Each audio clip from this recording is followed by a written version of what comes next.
తెలుస్తూ ఉంటాయి.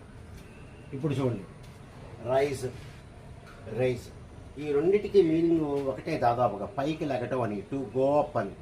To go up పైకి లెగటం, ఏదైనా సరే రైజ్ అన్నా సరే రైజ్ అన్నా సరే. మరి ఏంటి తేడా అంటే చూడండి, ఈ రైజ్ అనేది ఇంట్రాన్సిటివ్ వెర్బ్. ఇంట్రాన్సిటివ్ అంటే ఏంటి? ఈ రైజ్ అనేది ట్రాన్సిటివ్ వెర్బ్. ఈ రైజ్ అనేది ట్రాన్సిటివ్ వెర్బ్.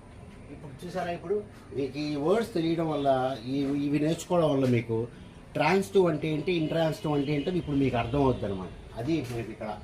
కాబట్టి చిన్నయే కదా అని చెప్పి మనం వదలకూడదు. ఇప్పుడు చూడండి, ఇంట్రాన్సిటివ్ వెర్బ్ అంటే ఏంటి? ఇంట్రాన్సిటివ్ వెర్బ్ అంటే పక్కన ఆబ్జెక్ట్ ఏమీ ఉండదు. ఆబ్జెక్ట్ ఏమీ ఉండదు అంటే, ఇంకా మీకు క్లియర్గా చెప్పాలంటే, ఆబ్జెక్ట్ లేదు అంటే ఆ పని సబ్జెక్టుతోనే ఆగిపోతుంది. అది గుర్తుపెట్టుకోండి, ఆగిపోతుంది.